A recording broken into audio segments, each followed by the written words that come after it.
사도행전 21장 35절로 40절의 말씀을 봉독해 드리겠습니다. 바울이 층대에 이를 때에 무리의 폭행으로 말미암아 군사들에게 들려가니 이는 백성의 무리가 그를 없이하자고 외치며 따라가미로다. 바울을 데리고 영내로 들어가려 할 그때에 바울이 총장에게 이르되 내가 당신에게 말할 수 있느냐? 이르되 네가 헬라말을 아느냐? 그러면 내가 이전에 소요를 일으켜 자객 4,000명을 거느리고 광야로 가던 애굽인이 아니냐? 바울이 이르되 나는 유대인이라 소읍이 아닌 길리기아 다소시의 시민이니 청컨대 백성에게 말하기를 허락하라 하니 천부장이 허락하거늘 바울이 층대 위에 서서 백성에게 손짓하여 매우 조용히 한 후에 히브리 말로 말하니라. 아멘. 말씀 끝나면 아멘 하죠. 내가 믿습니다. 너도 동의합니다. 그런 뜻이죠. 어떤 측면에 어느덧 11월의 첫 번째 주일이에요.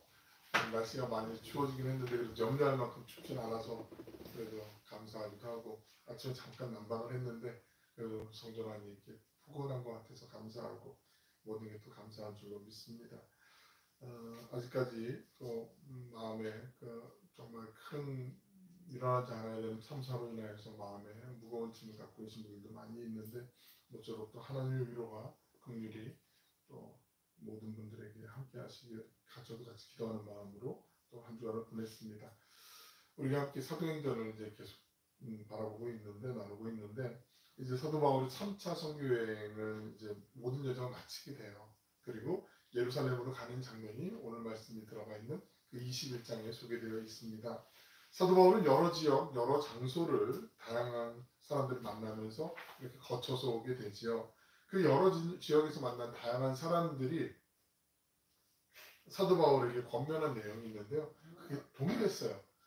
동네도 다르고 만난 사람들도 달라요. 뭐 약속한 것도 아닌데 사람들이 만나서 권면한 내용은 딱 한 가지였어요. 사도 바울, 예루살렘에 가면 당신이 큰 봉변을 당할 수도 있으니 위험에 처할 수도 있으니 예루살렘으로 지금 가지 마십시오.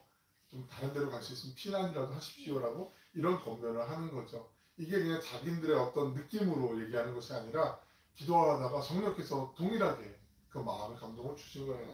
그런데 사도 바울도 이미 성령을 통해서 이것을 알고 있었어요.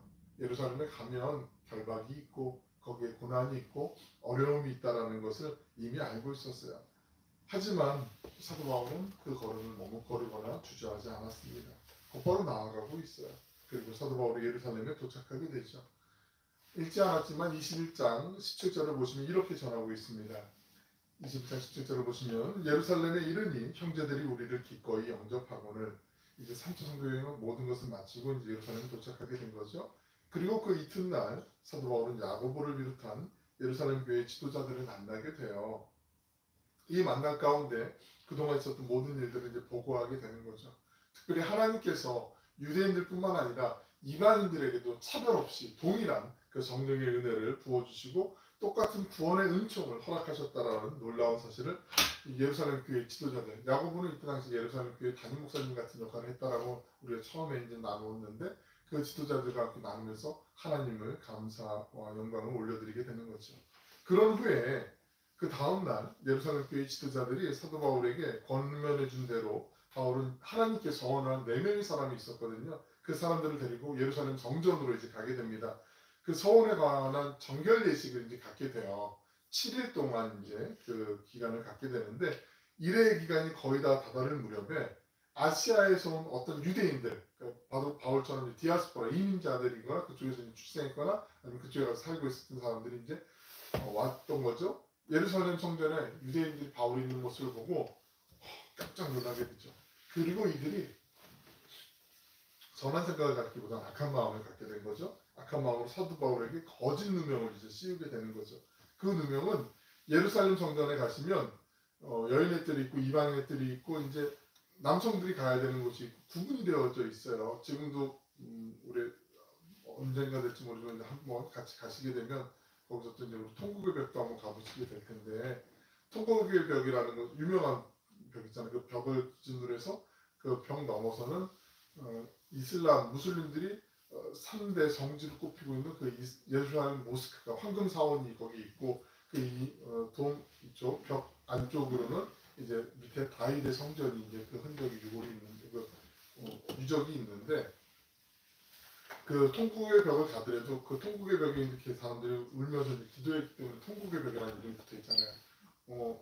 선을 하나 줄 같은 걸 그어놓고 남성이 들어가서 있는 곳, 여성이 들어가서 있는 곳을 구분해 놓거든요.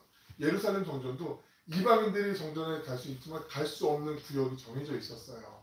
그런데 그 구역을 이방인을 데리고 바울이 침범했다. 정확히 에베소 출신의 사람 드로비모라고 하는 사람, 우리가 이름도 이미 나눴지만 그 사람을 데리고 감히 하나님의 거룩한 성전을 더럽혔다. 신성 모독으로 바울을 이제 고소하게 되는, 모함하면서 고소하게 되는 그 사건이 이제 나타나게 되는 거죠. 우리 함께 사도행전 21장 28절에 있는 말씀 한번 같이 읽어보겠습니다. 시작. 외치되 이스라엘 사람들아 도우라. 이 사람은 각처에서 우리 백성과 율법과 이곳을 비방하여 모든 사람을 가르치는 그 자인데 또 헬라인을 데리고 성전에 들어가서 이 거룩한 곳을 더럽혔다 하니 29절에 보면 드로비모라는 이름이 나오게 되는데 이들이 온 예루살렘에 소동을 일으켜서 유대인들이 사도 바울을 붙잡게 되는 거죠. 그래? 이런 불경한 짓, 이런 천하의 못쓸 녀석을 막 그러면서 사람들이 이제 특달같이 이제 달려드는 거예요. 21장 30절에 있는 말씀 한번 같이 또 한번 읽어보실까요? 시작. 온 성이 소동하여 백성이 달려와 모여 바울을 잡아 성전 밖으로 끌고 나가니 문들이 곧 닫히더라. 한번 이 상황을 한번 그려보세요. 사도 바울 혼자 있어요.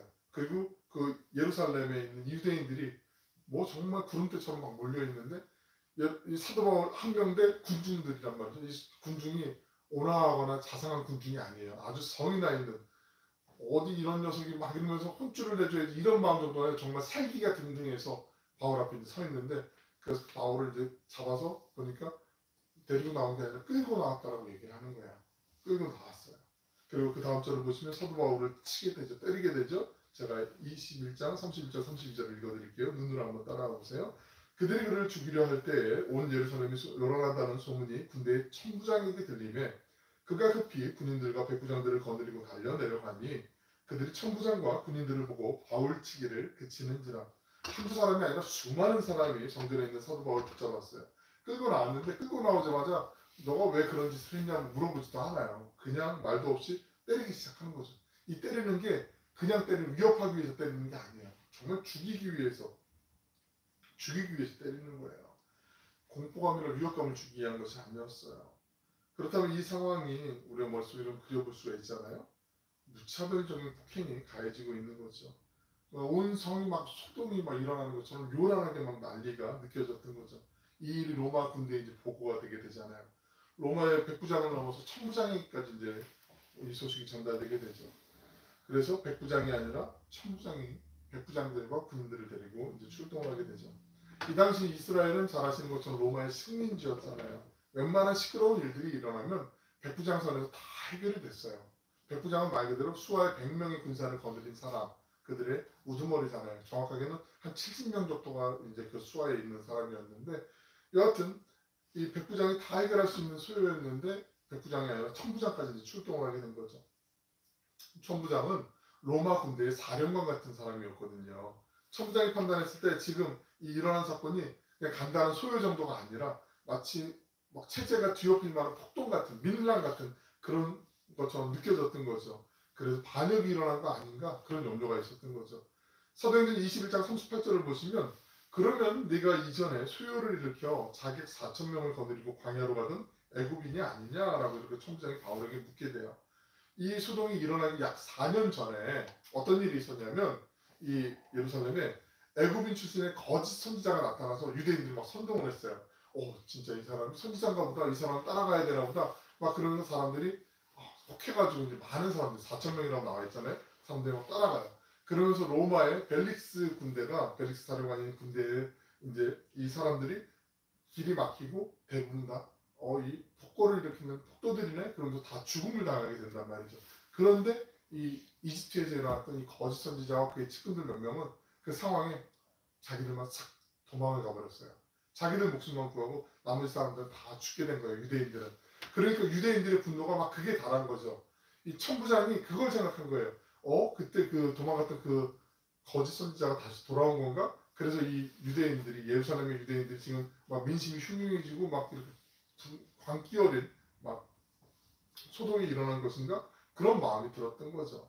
그래서 수많은 사람들에게 짓밟혔던 사도 바울을 본 천부장이 그를 빨리 결박하라고 명령하는 거죠. 결박을 하는 도구가 일반적인 포승줄 이런 게 아니었어요. 33절을 보시면 두 쇠사슬, 그러니까 쇠사슬 두 겹으로 결박하라고 그렇게 명령할 정도로 이 사태가 심각하고 그리고 사도 바울이 위험한 인물이라고 아마 천부장이 생각했던 것 같아요. 그리고 로마 군대의 영내로 속히 데려가라는 명령도 내리게 되죠.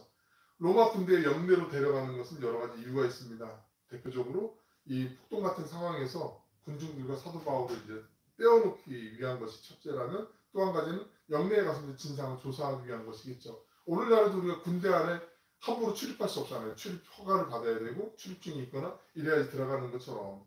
그런데 본문 35절을 보시면 바울이 층대에 이를 때 무리의 폭행으로 말미암아 군사들에게 들려간다라고 얘기하고 있어요. 층대는 층계, 계단을 얘기하거든요. 사도 바울이 로마 군인들에게 들려서 영내를 가고 있는데 계단을 못 올라가는 거예요. 이유는 계단을 못 올라갈 정도로 사도 바울이 많이 몸이 상한 거예요. 얼마나 맞았는지 얼마나 짓밟혔는지 모르겠지만 처참하게 맞아서 계단을 못 올라간 거예요. 자기 힘으로.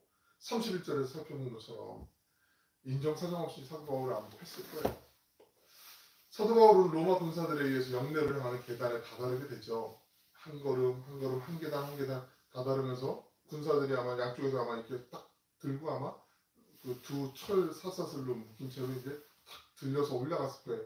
이제 몇 계단만 넘어가면 영내로 들어가요. 영내로 들어간다는 건 사도 바울에게는 이제 안도할 수 있고 내가 덜 이제 맞지 않아도 되고 저곳에 가서 내가 자초지종 설명할 수 있는 상황이 되는 거죠. 한편으로는 보호받을 수가 있는 거죠. 유대인들은 절대로 로마 군대의 영내로 들어갈 수가 없기 때문이죠. 그런데 유대인들이 계속 따라오는 거죠. 36절에 있는 말씀 같이 한번 읽어보겠습니다. 시작. 이는 백성의 무리가 그를 없이 하자고 외치며 따라가매로라. 유대인들이 그냥 폭력만 행사하는 게 아니라 핏대를 막고 핏대를 올리면서 사도 바울을 죽여라 이렇게 외치면서 따라오고 있는 거죠. 상당히 두렵고 공포가 가득한 상황이에요. 하지만 바울은 로마 군대 그 영내로 이제 몇 걸음만 더 들어가기만 하면 되는 거죠. 점점 영내로 가까워지고 있어요. 계단 몇 개만 넘으면 이 끔찍한 상황을 모면할 수가 있어요. 보호받을 수가 있어요. 이제 안심해도 돼요. 그런데 영내로 들어가려는 바로 그 순간 사도 바울이 천부장을 불러요. 37절을 보시면 바울을 데리고 영내로 들어가려 할 그때에 바울이 천부장에게 이르되 내가 당신에게 말할 수 있느냐. 바울은 천부장에게 부탁을 하는 거죠. 그 부탁은 나 좀 빨리 좀 도와줘, 빨리 좀 넘어가게 해주세요. 뭐 이런 얘기가 아니었어요. 억울함을 토로하는 것도 아니었어요. 함께 39절을 읽겠습니다. 시작. 바울이 이르되 나는 유대인이라 소읍이 아닌 길리기아 다소시의 시민이니 청컨대 백성에게 말하기를 허락하라 하니 바울은 천부장에게 자신이 조그만 동네 소읍이 아닌 당대 최고의 도시 가운데 한 도시인 길리기아 다소. 길리기아 다소는 약 이때 당시 50만 명 정도가 살았던 꽤 큰 규모죠. 오늘날 우리 가운데 원주시 정도 되는 아주 큰 규모의 도시였단 말이죠. 그때 당시 엄청난 큰 도시였잖아요. 청컨대 백성에게 말하기를 허락하라. 로마 군대 영내로 들어가야 되는데 들어가지 않고 총장에 부탁을 해요. 그 이유가 있어요. 아까 말씀드렸지만 이 일이 소동이 일어나기 4년 전에 이집트에서 애굽에서 거짓 선지자가 일어나서 유대인들이 4천 명이나 넘는 많은 사람들이 죽음을 당하는 그 어려운 일이 있었다고 말씀드렸잖아요. 그래서 혹시 그 거짓 선지자가 다시 나온 거 아닌가? 로마의 천부장은 먼저 그렇게 의심을 했던 거거든요. 근데 이 애굽, 이집트하고 길리기아 다소, 오늘날 터키 쪽에 있는 길리기아 다소는 거의 정반대거든요. 나는 그 당신이 생각하는 사람이 아니라 저 먼 쪽에 오히려 위쪽에 있는 길리기아 다소 출신이고요. 그리고 나는 유대인이에요 라고 애굽 사람이 아니고 유대인입니다 라고 얘기하면서 제가 부탁이 하나 있는데 우리 동족 유대인들에게 한마디만 할 수 있도록 기회를 좀 달라고 이렇게 부탁을 하는 거죠. 그리고 그 간청을 천부장이 이제 허락을 하게 되죠. 무엇을 얘기했을까요? 사도 바울 만약에 저라면 맞아 너무 억울하고 정말 황당하고 이런 못된 녀석들 뭐 이러면서 너희들 이제 다 죽었어 뭐 이런 얘기 할 수도 있을 것 같은데, 왜냐하면 이때 당시에 로마의 시민권자를 아무런 법정에 고소함 없이 시시비비를 판단하지도 않고 때리는 것은 무고죄로 고소하는 건 상당히 큰 중형이거든요. 그 사람의 목숨이 왔다 갔다 할 수 있을 정도로 아주 큰 범죄거든요. 근데 거기에 있는 유대인들, 예루살렘에 있던 모든 유대인들이 바울이 신성모독을 범했다라는 누명을, 거짓 누명을 씌워서 그를 죽이려고 했잖아요. 그러니까 거기에 있는 그 어느 누구도, 그 일에 동조했던 모든 사람들도 그 죄로부터 자유로울 수가 없었어요. 일단은 아주 큰 무시무시한 거였거든요. 그 얘기하면 사람들이 엇매 기죽어 가면서 다 잠잠해지지 않았을까요? 그런데 바울이 그 얘기한 거 아니었어요. 로마 군대로 들어가는 바로 그 마지막 경계선에서 사력을 다해 의지를 갖고 멈추면서 바울이 그 선을 넘어가지 않고, 아마 그 선을 넘어가면 바울은 안전하게 그나마 그래도 보호받을 수 있을지 모르지만, 그 선을 넘어가면 다시는 여기에 모이는 이 예루살렘의 이스라엘 사람들, 유대인들에게 만나지 못하고 얘기하지 못할 기회를 놓치고 싶지 않았던 거예요. 이 마지막이 될 수도 있는 이 순간, 이 기회를 놓치고 싶지 않았던 거죠. 바울이 그 기회를 잡고 싶었어요. 그래서 백성에게 말하기를 허락해달라고 천부장에게 간청한 거죠. 천부장이 허락하자 바울이 이제 층계 거의 다 다다랐을, 아마 그 영내를 향해서 갖고 있었으니까 몸을 돌이켜야 했을 거 아니에요. 몸을 돌이켜서 백성들에게 얘기하죠. 그 한 얘기가 그 다음 장인 사도행전 22장 1절부터 21절까지 이제 쭉 나오게 돼요. 일종의 설교이기도 하죠. 그 긴 구절을 한 문장으로 요약하면 이거예요. 사도 바울 자신이 부활하셔서 지금도 살아계신 그 예수님을 만났다라는 게 핵심이에요. 22장 1절부터 21절까지 있는 말씀은 그거예요. 사도 바울이 당신들이 알고 있는 그 예수 그리스도, 예수님, 그 예수님이 죽은 거는 다 알고 있었는데 그 예수님이 부활하셨다. 그리고 지금도 살아계시다. 내가 그 예수님을 만났다라고 얘기하는 거예요. 너희들은 날 거짓 고소를 이렇게 누명을 씌워가지고 지금 날 때렸어? 각오의 이게 아니라 오직 단 하나. 내가 너희가 죽인 그 예수님을 만났다라고 말하는 거예요. 예수님이 살아계시고 내가 예수님을 직접 만났다라고 말하는 거죠. 이때 당시 예루살렘에 있는 유대인들은 예수님이 죽었다라는 걸 다 알고 있었어요.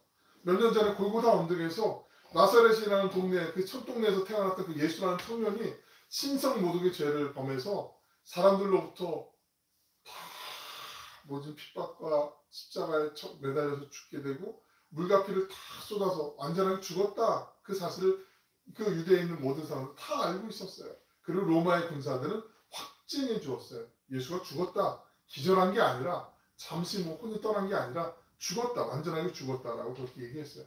그런데 이 사람들, 이 정당 군중들이 예수님의 죽음까지만 알고 있었던 거죠. 예수님의 부활을 몰랐던 거죠. 그 소식을 몰랐던 거죠. 살아계심을 몰랐던 거죠. 바울이 그 얘기를 하고 싶었던 거죠. 맞다. 너희가 아는 대로 예수님이 죽었다. 하지만 그 예수님이 살아나셨다. 그리고 지금 그 예수님께서 지금도 살아계시다라고 바울이 말하는 거죠. 물론 사도 바울 앞에 있는 사람들 폭도들이었어요. 그를 거짓 고소한 거짓말쟁이들이었고 잔인한 사람들이었어요. 무자비한 사람들이었어요. 하지만 그들은 동시에 사도 바울의 눈에 보였을 때 그들은 아직 예수님을 모르는 사람들일 뿐이었어요. 그 이상도 그 이하도 아니었어요. 예수님을 만나야 되는 사람들이었어요. 그래서 사도 바울이 로마 군대의 영내로 들어가는 계단에서 멈출 수밖에 없었던 거죠. 이 경계선만 넘으면 어쩌면 두 번 다시 이들에게 복음을 전할 수 없기 때문에 사도 바울이 그랬던 거죠. 사도 바울이 앞서 말씀드린 것처럼 예루살렘으로 가면 3차 선교여행을 마치고 예루살렘으로 가면 결박당할 것을 이미 알고 있었어요.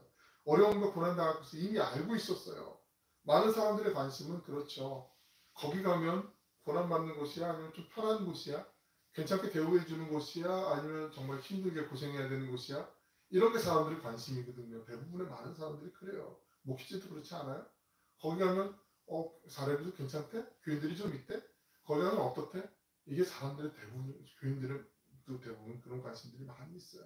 하지만 사도 바울에게 중요한 것은 그곳에 예수님을 전해야 되는 사람이 있냐 없냐, 예수의 복음이 필요한 사람이 있냐 없냐, 예수님을 모르는 사람이 있냐 없냐, 그게 중요했어요.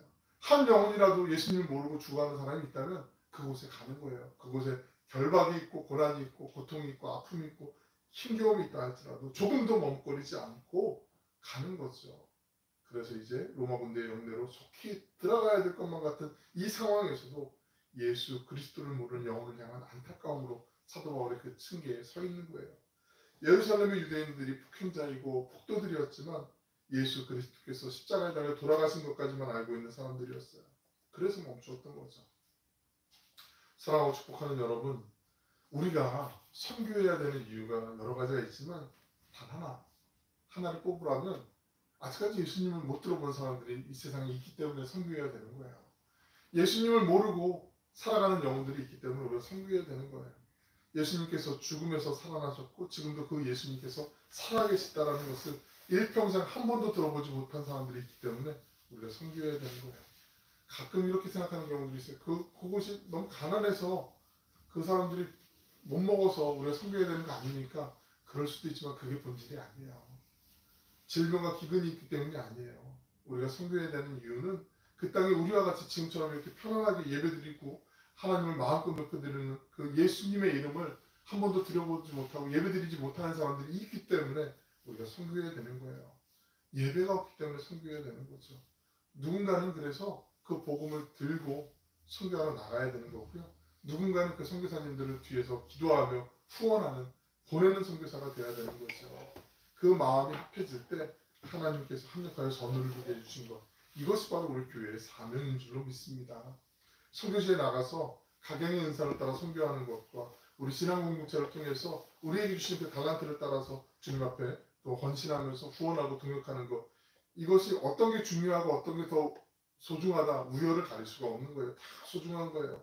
하나님의 부르심에 합당하게 주님의 말씀에 순종하면서 합력하여 선을 이루는 거죠. 우리가 그래서 하나님 마음에 주실 때 감동을 갖고 나가는 분도 계시고 또 하나님의 나라를 위해서 열심히 애쓰는 분들을 위해서 기도하면서 또 힘을 다하는 것, 참 아름다운 선한 협력 아니겠습니까? 하나님께서 우리 오늘의 모든 열방의 구원을 얻기까지 쉬지 않고 일하시잖아요.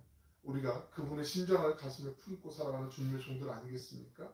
우리 함께 날마다 주 예수 그리스도를 삶으로 증거하기 위해서 우리는 바울과 같은 극단적인 상황에 처하지 않지만 그렇지만 우리가 때를 얻든지 못 얻든지 하나님의 나라를 위해서 복음을 전하기 위해서 몸부림치는 게 얼마나 소중한지 제가 지난 수요일 날 오후에 노숙하시는 분인 것 같기도 하고 아니면 뭐 아닌 것 같기도 하고 좀 행색이 허름하시고 남다하신 분인데 오후에 이제 한 1시 50분쯤 돼가지고 오셨어요. 교회에 오셨는데 이분이 시장하셔서 그 교회를 찾아왔다고 잘 오셨다고 교회는 누구나 오시는 하나님 집이니까 잘 오셨다고.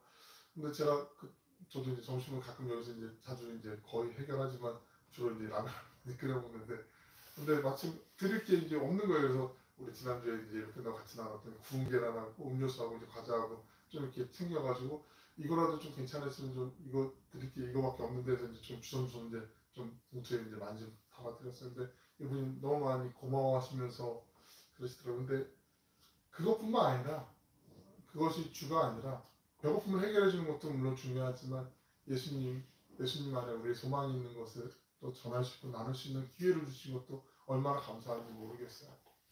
우리가 바울 같은 상황에 처하진 않아요. 대부분의 경우들이 그래요. 하지만 중요한 것은 하나님은 우리의 삶의 모든 순간순간마다 때를 얻든지 못 얻든지 그 복음을 전하고 나누고 그 주님의 뜻 가운데 살기를 원하시는 거죠. 그 하늘의 아버지의 마음을 우리가 품고 이 땅에서 착하고 충성된 주님의 청지기로 살아가는 우리 모두가 되시길 주님의 이름으로 간절히 축원합니다. 아멘. 기도하겠습니다. 사랑을 풍성하시고 자비로우신 아버지 하나님, 어떠한 상황에서도 복음 전도의 사명을 붙잡고 최선을 다하는 그 사도 바울의 모습을 우리가 나누었습니다. 저희에게 허락하신 소중한 하루하루의 시간을 허비하지 않게 하여 주시고 우리가 있는 곳에서 주님의 복음을 전하는 이들이 되게 하여 주시옵소서. 절망과 탄식이 쏟아지는 시대에 우리의 삶이 주 예수 그리스도의 이름을 드러내며 하나님의 나라를 이 땅 가운데 이루어가는 거룩한 도구가 되게 하여 주시옵소서. 주님의 나라를 위해 선교지에서 복음을 전하는 선교사님들을 축복합니다. 주님, 하나님께서 저희를 부르실 때 우리도 소명을 따라 사명의 자리에서 복음을 전하는 것을 주저하지 않게 하여 주시고 주님의 일에 쓰임받기를 사모하는 신실한 주님의 종들이 되게 하여 주시옵소서. 우리 오늘의 교회가 말씀 충만, 성령 충만하여 우리 동해시와 우리나라와 오늘의 열방에 생명의 복음을 전하는 은혜의 통로로 쓰임받게 하여 주시옵소서. 아멘. 사랑이 많으신 예수님의 이름으로 기도 올리옵나이다. 아멘.